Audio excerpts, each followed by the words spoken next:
बड़ी खबर और तस्वीर दक्षिण कोरिया के जहाज पर हमला, जहां स्ट्रेट ऑफ हॉर्मुज में कार्गो शिप पर यह अटैक और हमले के बाद जहाज में लगी आग। ब्लूमबर्ग की रिपोर्ट में किया गया दावा।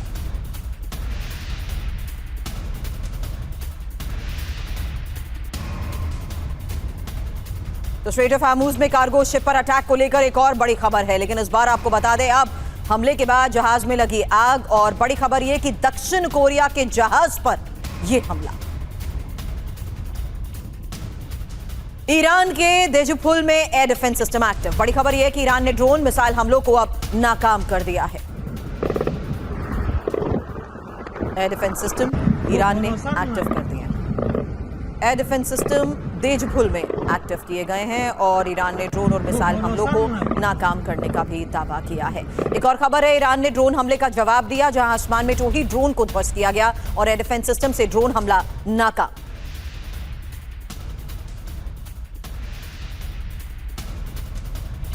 और बड़ी खबर, हिजबुल्लाह का नॉर्थ इजराइल बॉर्डर के पास हमला, जहां रिहायशी इलाके में ड्रोन अटैक हुआ। ड्रोन हमले के बाद इलाके में भारी नुकसान का दावा। हिजबुल्लाह ने ड्रोन अटैक का वीडियो जारी किया है, देखिए तस्वीर।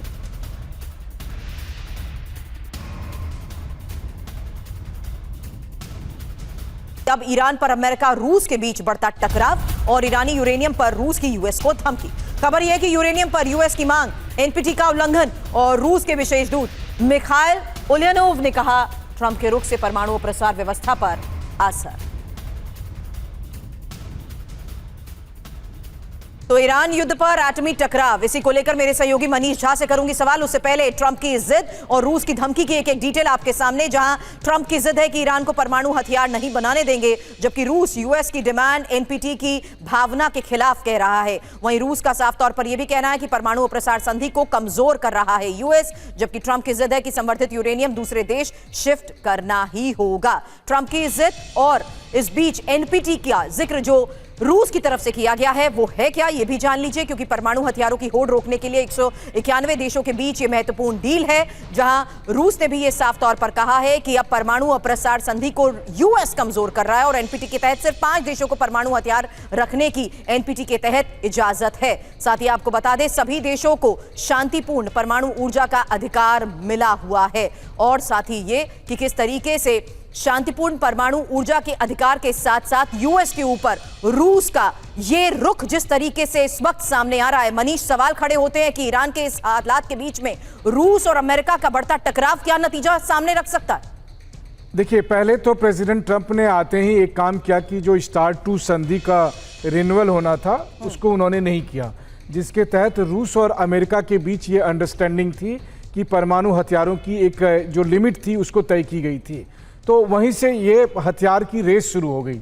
उसके बाद जो दूसरी बात हुई कि प्रेसिडेंट ट्रंप परमाणु हथियार को लेकर बहुत ही रोमांटिसाइज हो गए कि देखो हमने क्या कर दिखाया था, जिस बात को लेकर अमेरिका के तमाम सरकारें शर्मिंदगी महसूस करती थी कि अमेरिका ने कैसे जापान के हिरोशिमा और नागासाकी पर परमाणु हथियार का इस्तेमाल किया, वो प्रेसिडेंट ट्रंप के लिए गर्व की बात थी। और अब जो तीसरी बात आ रही है कि जिस तरीके से तनाव बढ़ता जा रहा है और जिस तरीके से आप एनपीटी के मेंबर कंट्रीज के साथ भेदभाव कर रहे हो, वैसी स्थिति में तो अब लग ही रहा है कि किसी भी तरह की संधि का कोई मतलब नहीं है। नए किस्म के परमाणु हथियारों की रेस शुरू हो रही है और वैसी स्थिति में ईरान तो ये कह ही रहा है कि भाई हमारे पास भी परमाणु हथियार होने चाहिए, क्योंकि माना यही जा रहा था कि ये सेल्फ डिटरेंट का के लिए हथियार है। बट क्या आप इस बात को मानेंगे मनीष, जो एक्सपर्ट्स दावा कर रहे हैं उनका ये भी मानना है कि अमेरिका और रूस के बीच बैक चैनल डायलॉग हो रहा है।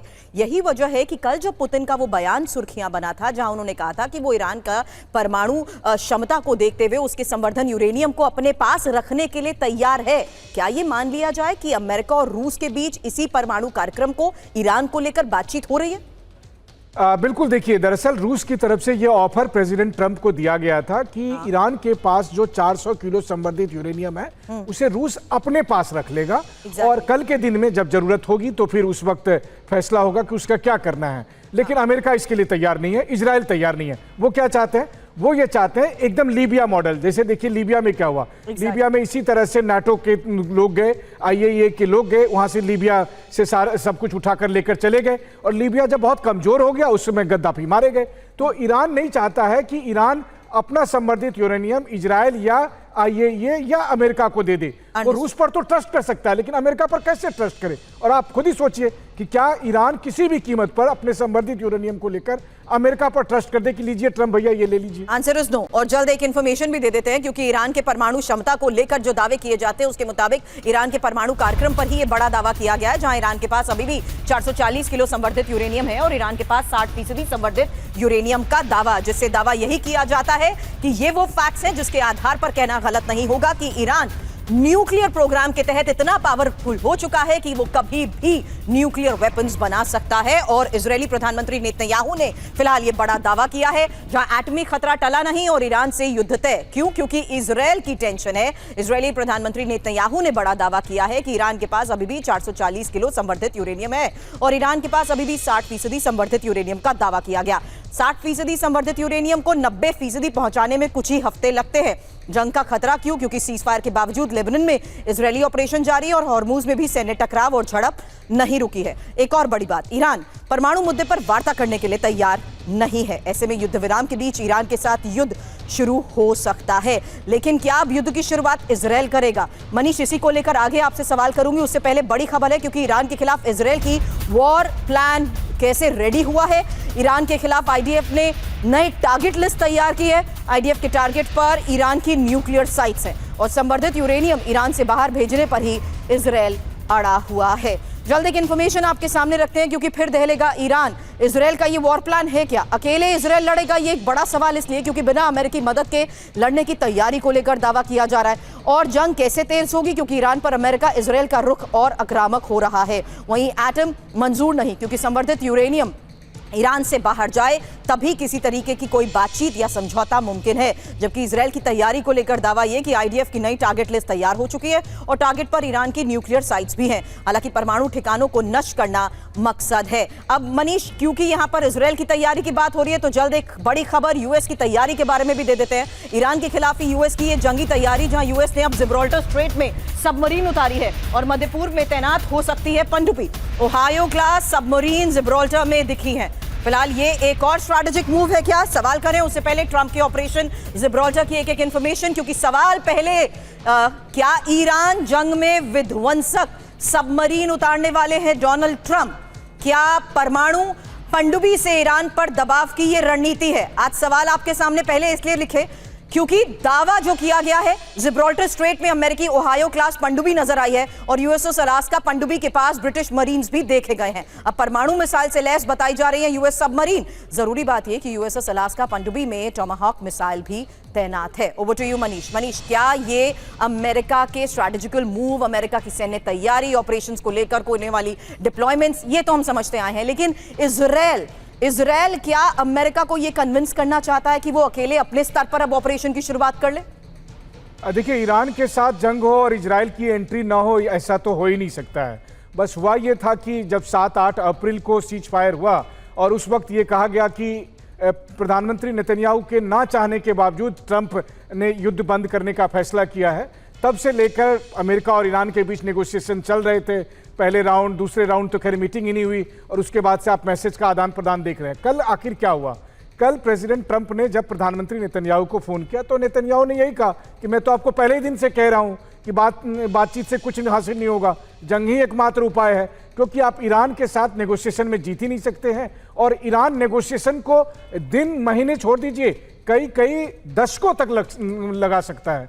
तो ये बात उनकी तरफ से उनको फीडबैक दिया गया है। तो अब अमेरिका को ये लग रहा है कि ये बात सच कह रहा है इजराइल कि अब हमें युद्ध में ही एकमात्र उपाय है। लेकिन ये युद्ध लीड कौन करेगा? पिछला युद्ध तो अमेरिका ने लीड किया था, उससे पहले जो पिछले साल का युद्ध था वो इजराइल ने लीड किया था।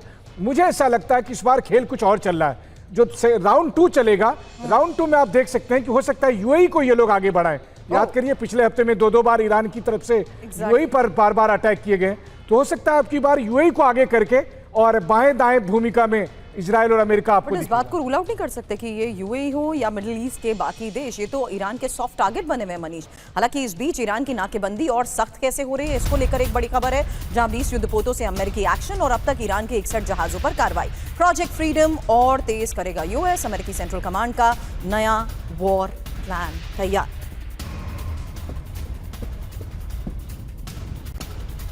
तो यूएसएस त्रिपोली से बड़े एक्शन की तैयारी, जहां जंगी रिहर्सल मरीन कमांडोज कर रहे हैं और ये ईरान के खिलाफ अब एक और बड़ी कार्रवाई को लेकर खबर है। और ये कार्रवाई कैसे और जिस स्तर पर की गई है तैयारी, उसी की एक एक इन्फॉर्मेशन भी आपके सामने रख रहे हैं। जहां आपको बता दें कि ईरानी जहाजों पर मरीन कमांडो उतरेंगे, निर्देश नहीं मानने पर ईरानी जहाजों पर एक्शन होगा।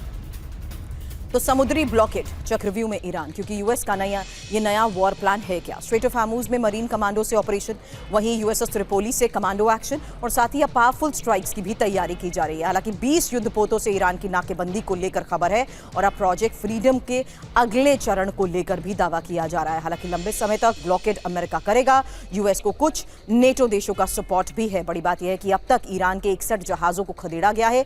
यूएस की इस कार्रवाई में 4 ईरानी जहाज नष्ट करने का दावा किया गया और ईरान के जवाबी हमले मतलब फिर से युद्ध। अब ट्रंप के प्रस्ताव ठुकराने पर ईरान का जवाब, ये एक और बड़ी खबर है। जहां ट्रंप को खुश करने के लिए योजना नहीं बनाते, ईरान ने साफ कर दिया है ट्रंप का जवाब कोई मायने नहीं रखता है, ईरानी लोगों के अधिकार के लिए ये योजना है। तस्नीम न्यूज के हवाले से ये बड़ी खबर।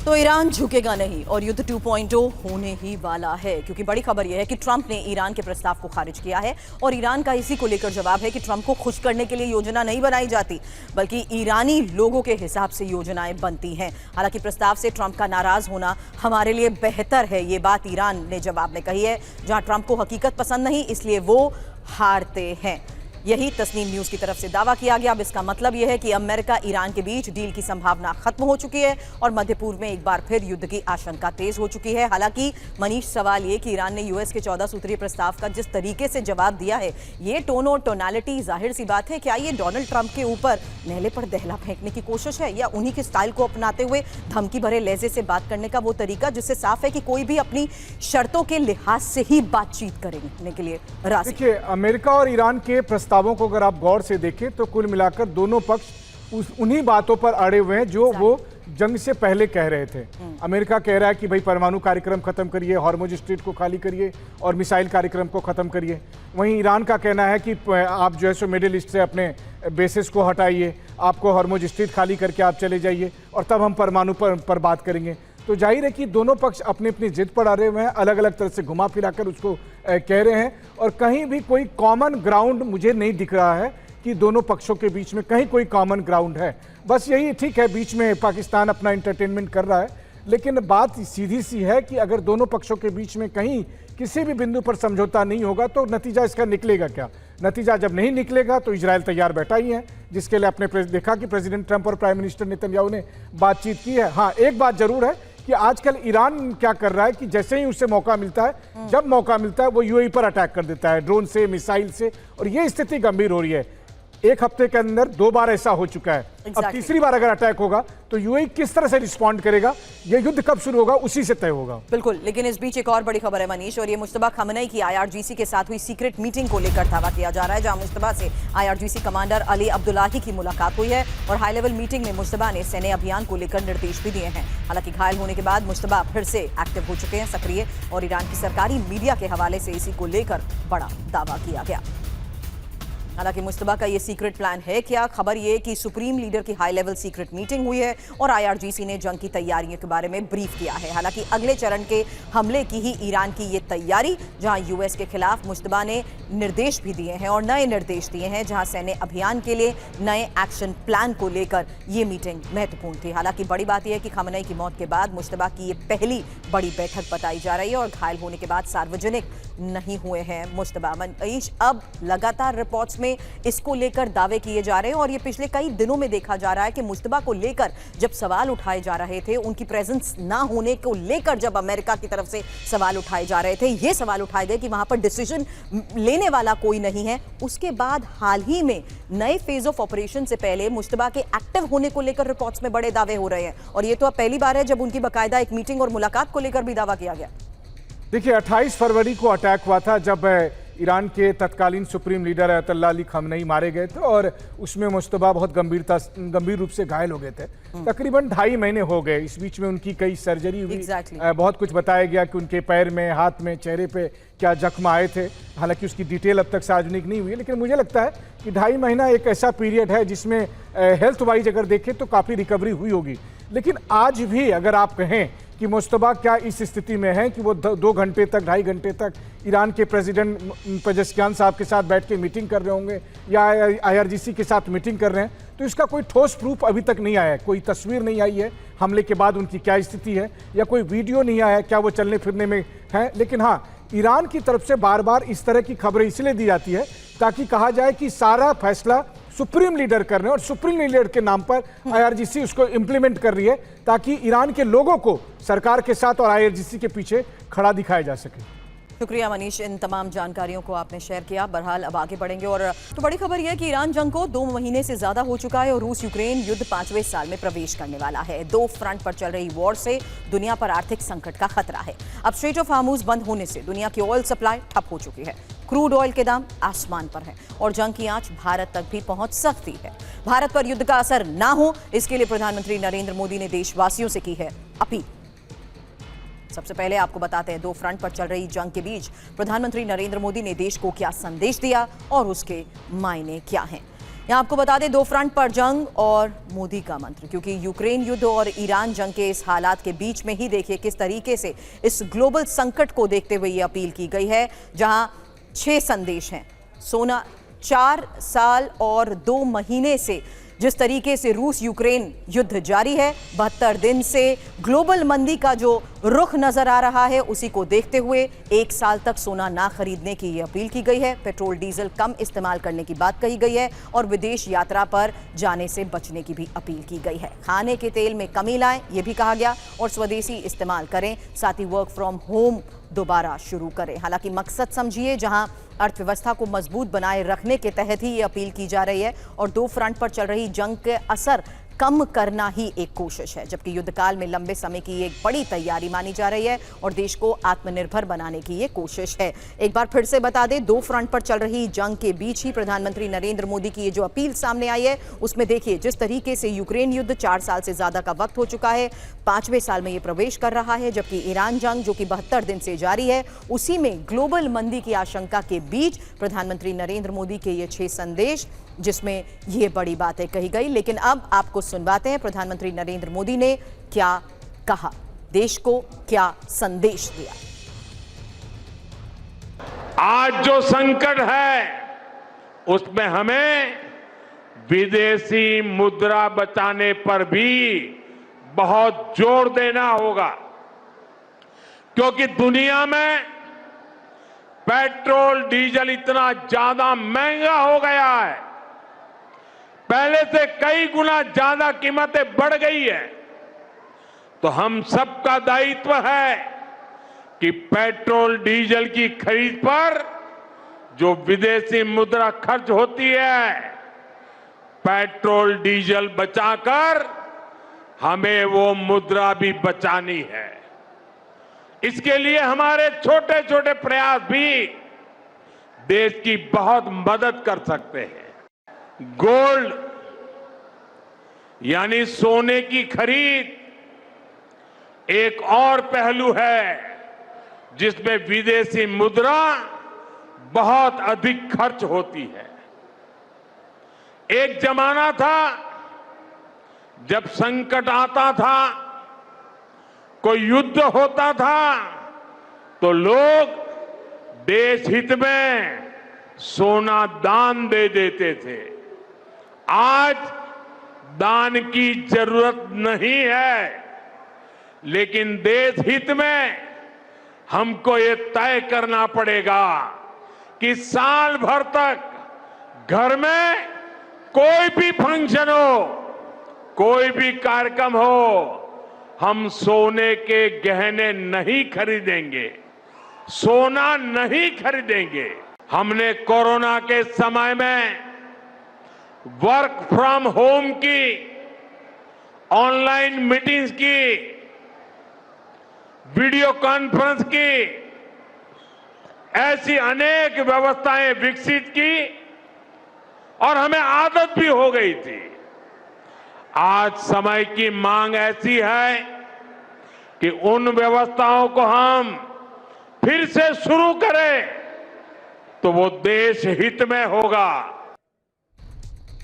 पीछे एक और बड़ी खबर बता दें, पश्चिम एशिया संकट पर रक्षा मंत्री राजनाथ सिंह की बैठक और पश्चिम एशिया संकट पर गठित IGOM की इस बैठक में हालात पर चर्चा की गई है। इस बैठक में पश्चिम एशिया के हालात की समीक्षा की गई है और भारत सरकार ने रणनीतिक और आर्थिक स्तर पर तैयारियों को तेज भी कर दिया है। फिलहाल इस बैठक की एक डिटेल आपके सामने, जहां साफ है कि ये आज के इस हालात के बीच में की जा रही एक बहुत महत्वपूर्ण मुलाकात और बैठक, जहां रणनीतिक और आर्थिक स्तर पर तैयारियों को तेज किया जा रहा है। और फिलहाल पीएम मोदी की 5 बड़ी बातें और उसके मायने भी जल्द आपको बता देते हैं, जहां समझिए कि किस तरीके से 1 साल तक सोना ना खरीदने की बात कही गई है और सोने पर ही सालाना 6 लाख करोड़ खर्च होता है। आपको बता दें 2025-26 में खर्च 6.40 लाख करोड़ रहा और इस अपील से विदेशी मुद्रा बचाने की ही कोशिश की जा रही है। मायने उस लिहाज से समझिए जहां 2 पेट्रोल और डीजल बचाने की कोशिश और कारपूलिंग करने की बात कही गई है। स्ट्रेट ऑफ हार्मूज बंद होने से ही क्रूड 50% महंगा हो चुका है। साथ ही भारत 85 से 90% बाहर से आयात करता है और जल्द ये खर्च 17 लाख करोड़ पहुंच सकता है। इसलिए आपको बता दें विदेश यात्रा से बचने की भी अपील की गई है। हालांकि मायने इस बीच ये भी जानिए 2023-24 में खर्च 2.72 लाख करोड़ था। विदेश यात्रा से बचने की जो बात कही जा रही है और 2025-26 में ये खर्च 3.65 लाख करोड़ हुआ। और इस बीच केमिकल फर्टिलाइजर की खपत को घटाने की बात कही गई है, जहां इस साल 1.50 लाख करोड़ का आयात हुआ और फर्टिलाइजर कतर से ही आयात किया जाता है, जबकि ईरान युद्ध के बाद आयात पर भी संकट को लेकर खबर। अब इस बीच खाद्य तेल की खपत कम करने की बात कही गई है, क्योंकि खाने के तेल का कुछ हिस्सा आयात होता है और खाद्य तेल की खपत से विदेशी मुद्रा भी बचेगी। अब इस बीच एक और बड़ी खबर, और ये पश्चिम सीमा पर वायुसेना की बढ़ती ताकत को लेकर एक तस्वीर और जानकारी अब आपके सामने, क्योंकि बड़ी खबर है जहां राजस्थान बॉर्डर पर तैनात होंगे तेजस MK-1A और फॉरवर्ड एयरबेस पर MK-1A स्क्वाड्रन की तैनाती होगी। तेजस MK-1A के पहले 4 स्क्वाड्रन तैनात होंगे। बीकानेर का नाल एयर स्टेशन तेजस का मुख्य बेस बनेगा। एक और बड़ी खबर बता दें, बीकानेर में तेजस के पहले और तीसरे स्क्वाड्रन की तैनाती होगी। फलौदी एयर स्टेशन दूसरे स्क्वाड्रन का बेस बनेगा। पश्चिम मोर्चे पर क्विक रिस्पांस क्षमता भी बढ़ेगी।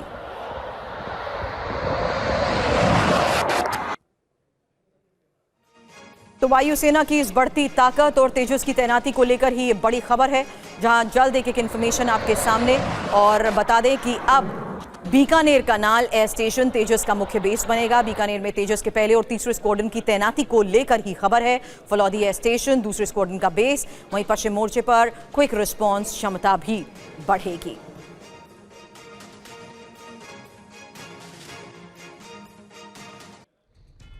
तो तेजस की तैनाती और वायुसेना की ताकत कैसे बढ़ रही है, जल्द एक इन्फॉर्मेशन आपके सामने, जहां राजस्थान के फॉरवर्ड एयरबेस पर तैनाती को लेकर ही खबर सामने आई है। तेजस MK-1A स्क्वाड्रन और तेजस MK-1A लड़ाकू विमानों के पहले 4 स्क्वाड्रन तैनात होंगे। साथ ही बीकानेर स्थित नाल एयर स्टेशन पर तेजस MK-1A का मुख्य बेस होगा।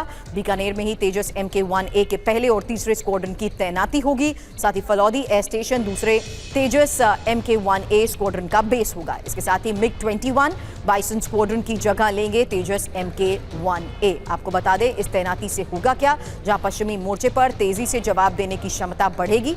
दूसरा, फॉरवर्ड एयरबेस पर क्विक रिएक्शन अलर्ट क्षमता भी मजबूत होगी और साथ ही जरूरत पड़ने पर ज्यादा संख्या में लड़ाकू मिशन भी संभव हो सकेंगे। इसके अलावा विमानों को लगातार ऑपरेशनल भी रखा जा सकेगा। खास बात यही है कि वायुसेना ने 180 तेजस MK-1A विमानों का ऑर्डर दिया है।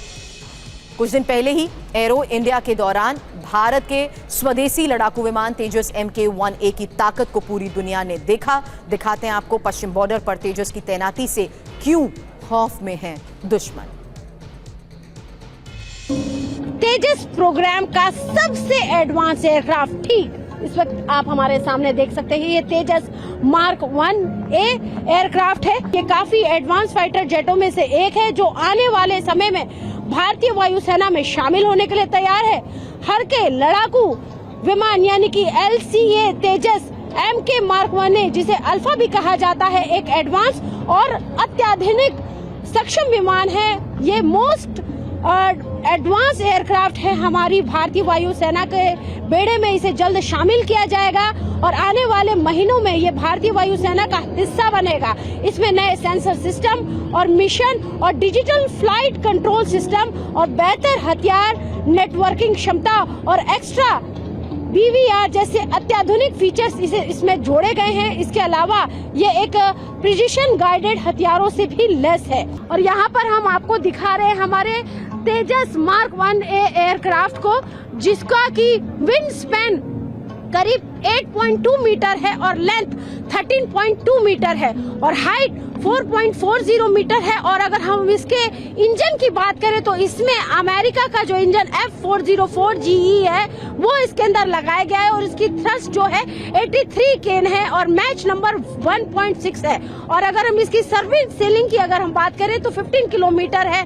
तो आपको यहाँ पर हम दिखा रहे हैं। और जब ये उड़ान भरता है तो ये करीब 65 किलोमीटर प्रति घंटे की रफ्तार से उड़ता है और इसका मैक्सिमम टेक ऑफ जो है वो 13,500 किलोग्राम है। तो यहाँ पर हम आपको दिखा रहे हैं तेजस एयरक्राफ्ट, जो कि तेजस मार्क 1 है, जो कि हमारी भारतीय वायुसेना के बेड़े में जल्द शामिल होगा। तो बड़ी खबर है राजस्थान में नीट पेपर लीक के शक को लेकर, जहां 3 मई वाली परीक्षा के पेपर लीक की आशंका है और कथित पेपर लीक के केरल से तार जुड़ रहे हैं। केरल के एक युवक पर लीक करने का आरोप है। ATS और SOG मामले की जांच में जुटी हुई है।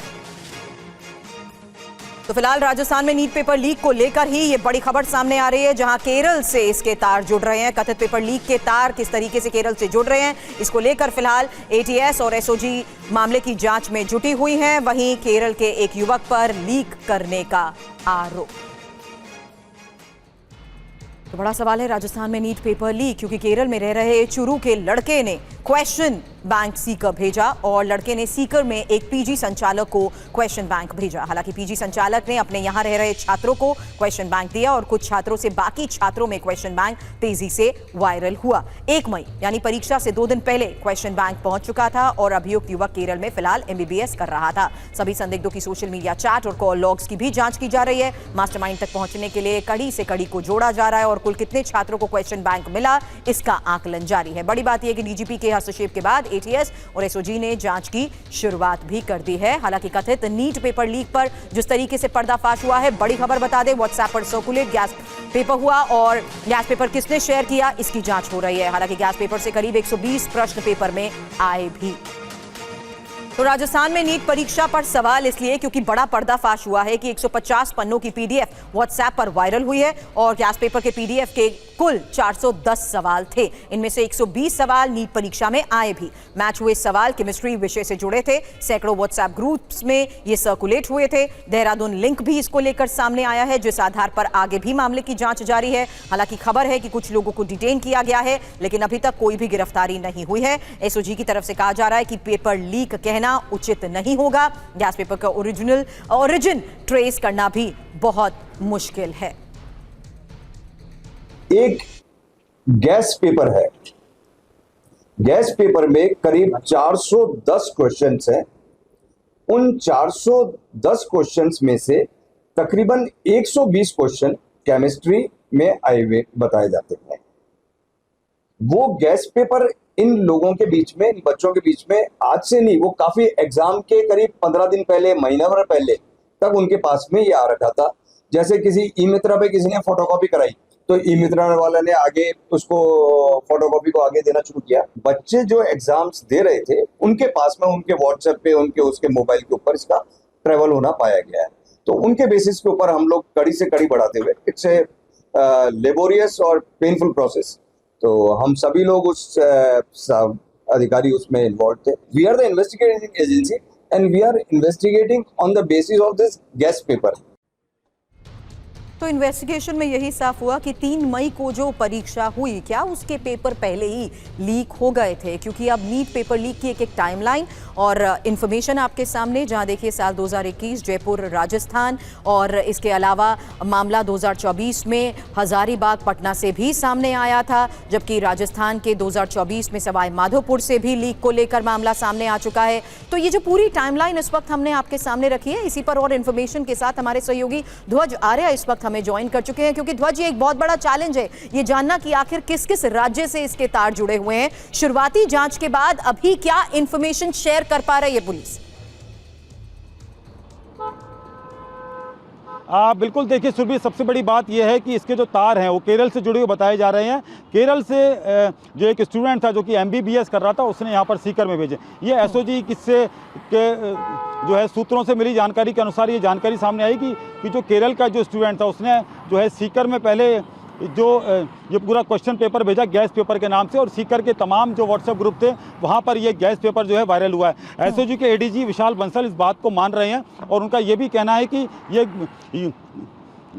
जो पूरा गैस पेपर है ये पूरा सीकर से वायरल हुआ है, यानी कि सीकर से जो पूरा वायरल हुआ है। 3 से 4 लोगों को डिटेन करने की सूचना अभी आ रही है। हालांकि इसका जो है पूरी तरीके से खुलासा जो है कुछ